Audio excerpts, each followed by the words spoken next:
Hi, I'm Reverend Rodrigo Solano, the minister at the Unitarian Universalist Church of Olinda, and I'm here to bring the church closer to you.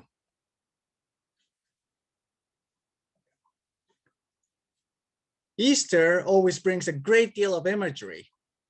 Life coming back from the ground that appeared so dead for so long. Lifeless eggs cracking open, revealing the life hidden inside. Bunnies emerging from their burrows, buried deep within the earth after being seemingly entombed over the winter. Rabbit holes, as it happens, are a great place to be at times when we need to hunker down and let the harshness of the outside pass over. And in a broader sense, they can also be places of unexpected inspiration. Just as the storybook Alice chased a herded rabbit and fell down the rabbit hole to find an unexpected land of wonder, so do we sometimes find ourselves unwittingly falling down rabbit holes that capture our imagination and invite us to expansive exploration. Over the past few months, we've all had the need to stay inside for longer than we'd like, and not just for the winter. For many of us, that might have also meant more time spent online, or digging through some of the books on the shelf that haven't been seen in a while, or perhaps haven't been visited at all since they were placed on the shelf. These rabbit holes have existed long before the internet, after all. Another way you may have found yourselves into this kind of setting at some point is on a forgotten corner of the library with many books about the same subject lumped together on the stacks. For me, falling down an internet rabbit hole has become a regular occurrence.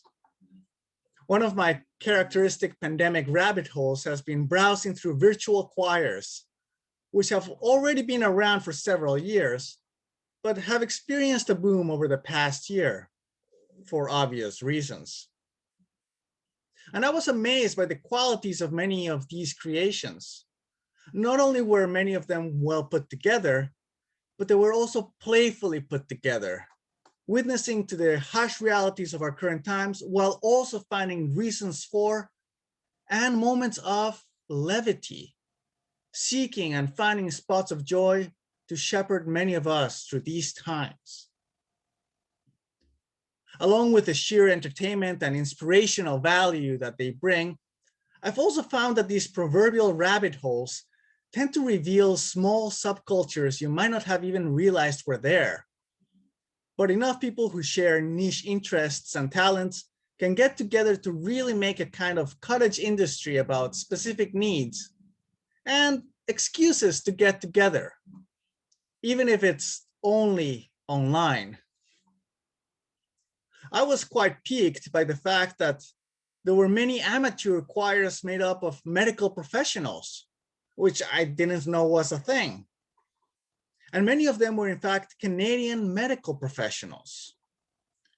Voices Rock Medicine, which is linked in the description and on the web version of the service, is specifically a group of women physicians in Toronto who share joy and offer support to each other and to the rest of us by getting together while apart and singing. A few of us here at Olinda have even gotten into the virtual choir racket. Just this week, some of us sent our recordings for a Canadian Unitarian Universalist song that will be added to a composite choir and unveiled at the Canadian Unitarian Council's national service in May. Among the other rabbit holes that I found myself falling into, I've also found a few other interesting subcultures that offered me experiences I didn't even realize I'd enjoy. For instance, I've always liked music by Enya. And if you don't know who I'm talking about, Enya is a unique singer who is hard to categorize. She's sometimes labeled as New Age, but could also fall under Celtic, although really she's a genre unto herself. Essentially, she sings beautifully about beautiful things. And she arranges her songs with multiple layers of her own voice. For about 4 decades, she has been singing oddly ethereal music that is both uplifting and oddly relaxing. Chances are that you've heard one of her songs. Perhaps you'd recognize her classic hit, Orinoco Flow, with the iconic refrain of sail away, sail away, sail away, which of course sounds better when she sings it. So over the past months, I found that there's a whole subculture of DJs who specialize in making dance club remixes of Enya's songs. And I love it when a good remix or mashup can show me a new dimension of an old favorite. Surely enough, there's an entire catalog of electro dance versions of Enya's iconic Orinoco Flow, as well as many of her other hit tracks, and there are many of those. Speaking of channels that transcend musical genres, I also ran into a rabbit hole of channels that feature reimaginings of current pop songs as medieval style music, complete with medieval instrumentation, and some rewording of the lyrics to have a more older feel. Quickly, I discovered that there's an entire cottage industry of this kind of medieval adaptations, to the extent that the genre has its own label, Bardcore. Some go to quite extensive lengths for authenticity's sake, with one creator not satisfied with using slightly older Shakespearean style lingo, but doing full-on Old English translations. And when I say Old English, I mean the kind of ancient English that looks and sounds like German and even has letters that we don't use anymore. And just over the past couple months, you may have also heard that sea shanties became all the rage, with many younger folks getting into revivals of the old genre and inviting their friends to collaborate remotely on multi-part harmonizations of classic sea shanties and maritime hymns. Among the most common of these were endless recreations of the old classic, The Wellerman. Professional musician Adam Neely has a theory about why these maritime genres have experienced this kind of revival at this particular time. He thinks that sea shanties and maritime anthems have the perfect structure for singing collaboratively over electronic media because of their antiphonal call and response structure, which allows people to work with the time lag effect that is so prevalent on online communication. And yes, I even found a Bardcore medieval style cover of Enya's Orinoco Flow sung as a sea shanty.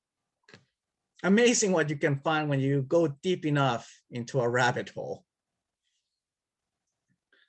I suspect many of you have also had your own rabbit holes to dive into.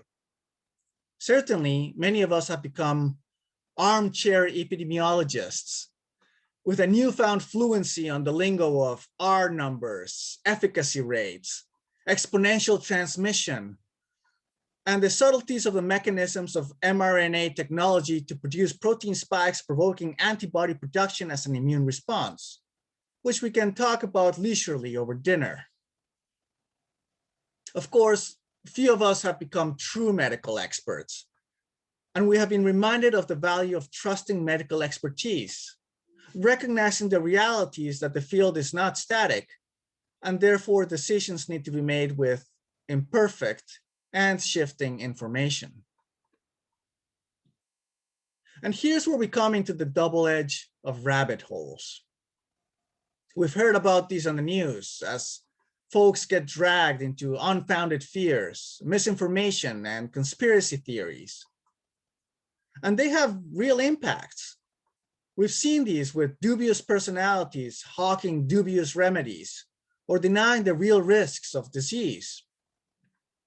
Most recently, on January 6th, we saw some of the effects that follow large parts of a population getting stuck at the deep end of a conspiracy rabbit hole. And perhaps this is a reminder that a well-balanced life invites us to emerge from rabbit holes, to rise from the entombed caverns of isolated exploration, to reconnect with the outside world and re-embrace it in its complexity. Perhaps with a measure of new perspectives and a new depth of knowledge, but more importantly, with better questions about how we can better engage in our interconnected web. On the other hand, staying in a rabbit hole for too long, especially those that risk leading us astray, can develop into something that we might recognize as an obsession, an excessive preoccupation that can alienate us from all those other areas of our lives that offer value to us as we enrich each other. By contrast, when a newfound interest or an unexpected expansion of that which feeds us invites us to look at our world in a new and richer way, with fresh motivation and with a clearer sense of inspiration, we might say that we have something else that is typical Easter lingo, which is a passion. Passion, my friends, is that fresh energy that leads us into taking up a new hobby, getting physically active, learning a new language, getting involved with our communities, offering something to that which is larger than ourselves, to be of service to humanity. My friends, passion is what leads us to be church together. Passion is why I answered a call to ministry. And passion is why we share a ministry in this fellowship. My friends, over the past year, we have taken some time to explore, to dig deep into some questions about how we can do church and be church, now and in the future. We've taken some much needed time to recoup and regroup. We've explored some important rabbit holes, growing our sense of who we can be and how we can be. And in the coming months, with some stops and starts, we can rise from the rabbit holes and continue to embrace our passion. So may it be, in solidarity and love. Amen.